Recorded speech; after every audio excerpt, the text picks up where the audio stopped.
وأسعدنا باتباع أفضل رسله. أشهد أن لا إله إلا الله وحده لا شريك له في ألوهيته وربوبيته وأسمائه وصفاته، وأشهد أن محمدا عبده ورسوله. اللهم صل وسلم وبارك على سيدنا محمد وعلى آله وصحبه أجمعين. Amma ba'd. Hadirin yang saya hormati, Dewan Hakim yang kami muliakan, negara Kesatuan RI merupakan negara yang subur dan makmur, negara yang tingkat keragaman dan toleransinya tidak usah diragukan lagi. Terdiri dari beberapa suku, bangsa dan bahasa, yaitu 17.504 pulau dengan 1.211 bahasa daerah, 300 etnik dan 1.340 suku bangsa yang berbeda-beda. Sejak tahun 2000 terdapat agama resmi yang diakui di Indonesia, yaitu agama Islam, Kristen Katolik, Kristen Protestan, Hindu, Buddha, dan bahkan juga ada Konghucu. Dan sejak tahun 2012 terus terjadi pemekaran daerah, sehingga sampai saat ini negara kita memiliki 38 provinsi, dan di tahun 2029 nanti akan diselenggarakannya pesta rakyat, yaitu adanya partai-partai politik yang masuk ke daerah-daerah yang bersaing merebut hati rakyat agar simpatik dengan berbagai cara dan teknik. Mungkin hadirin ada cara yang baik-baik, tetapi ada juga yang menggunakan cara trik and trik, bahkan tidak mustahil dengan cara-cara picik. Tak peduli, yang penting rakyat tertarik, terutama dari kalangan bong cilik. Lalu bagaimanakah mengantisipasi supaya hal ini tidak terjadi?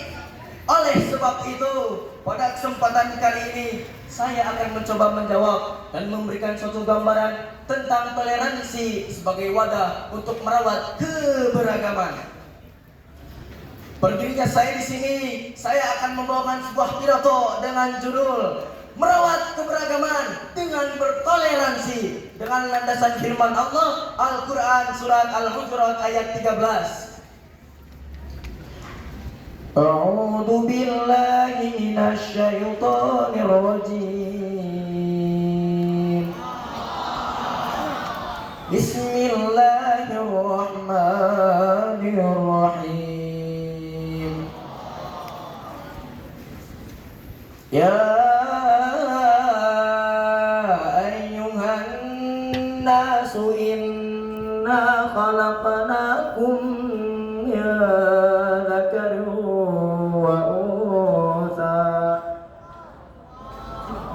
min dzakarin wa untha waja'alnakum syu'uban wa qabaila lita'arafu inna akramakum indallahi atqakum innallaha alimun khabir. Shadaqallahul azim. Hadirin, dalam kajian ilmu balaghah, firman Allah tadi merupakan kalam khobar dengan esensi sebuah informasi ilahi bahwa Allah secara fitrah sudah menciptakan manusia dengan beraneka ragam. Hal tersebut sejalan dan sejalin dengan pemahaman kontekstualisasi ayat sebagaimana disampaikan oleh Syekh Az-Zuhur yang bersumber dari Ibnu Munzir, Ibnu Abi Hatim dan Baihaqi, yang dinukil dalam kitab Ad-Dalail bahwa ayat tersebut diturunkan sebagai teguran kepada Bani Baidah. Ketika Rasulullah Sallallahu Alaihi Wasallam memerintahkan Bani Baidah untuk memohon ampunan kepada mereka, yakni dengan menikahkan putri-putri mereka kepada budak-budak mereka. Dengan sinis mereka berkata, pantaskah ya Rasul putri-putri kami dinikahkan dengan budak-budak kami?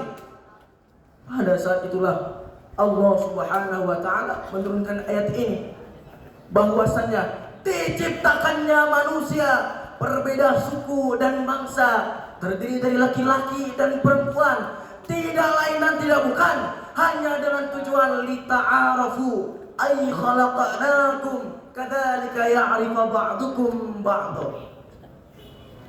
Demikianlah penafsiran Syekh Khalid Abdurrahman Al-Ab dalam Shaffatul Bayan Ma'anil Quran halaman 516, dan juga dijelaskan dalam tafsir Jalalain halaman 687. Meskipun ayat ini hadirin ditujukan kepada Bani Baidah, namun secara kontekstual merupakan landasan etis sosiologis untuk merajut kebersamaan di tengah-tengah keberagaman, termasuk dalam konteks bertoleransi dalam merawat keutuhan NKRI. Karena memang hadirin berawal dari diskriminasi, pasti saling menutup diri, tidak saling menjalin komunikasi, gampang saling mencurigai, sehingga sangat mudah terprovokasi, sehingga bahkan dapat melakukan tindakan-tindakan anarki. Tapi hadirin, Allahu Akbar. Oleh karena itu, dalam rangka menjaga toleransi antar umat beragama di tengah-tengah keragaman yang sangat amat tinggi, saya mengimbau kepada saudara-saudaraku untuk menjauhi sikap diskriminasi. Kita harus saling membuka diri, saling menjalin komunikasi, saling sinergi dan saling melengkapi agar tidak ada dusta di antara kita. Betul, hadirin?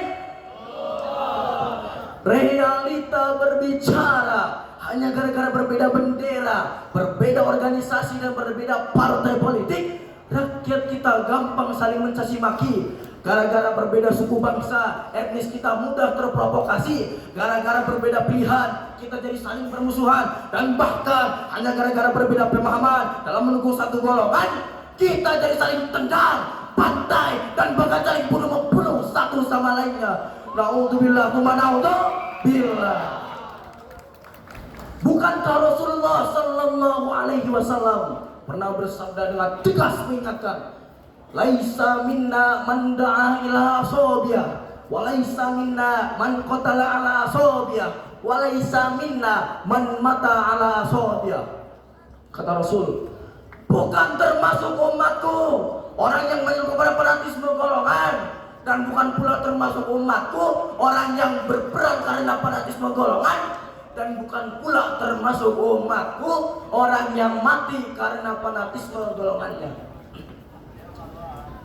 Oleh sebab itu hadirin, saya menghimbau serta menyeru kepada orang-orang Sunda, orang Sadayana Sabatur, wahai orang-orang Jawa Kulo, sedang dan sedulur, hai orang-orang Betawi, kita semuanya bersaudara, hai saudara-saudaraku Indonesia, kita semuanya bersaudara, hai saudara-saudaraku seiman dan seakidah, mari kita perkokoh ukhuwah diniyah, insaniyah dan watoniyah, demi NKRI tetap lestari sehingga Indonesia tetap jaya di alam buana ini.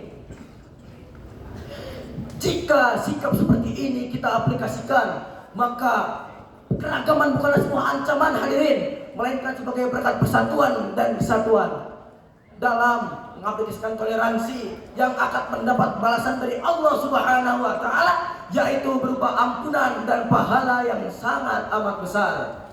Sebagaimana firman Allah dalam Al-Quran surat Al-Ma'idah ayat 9.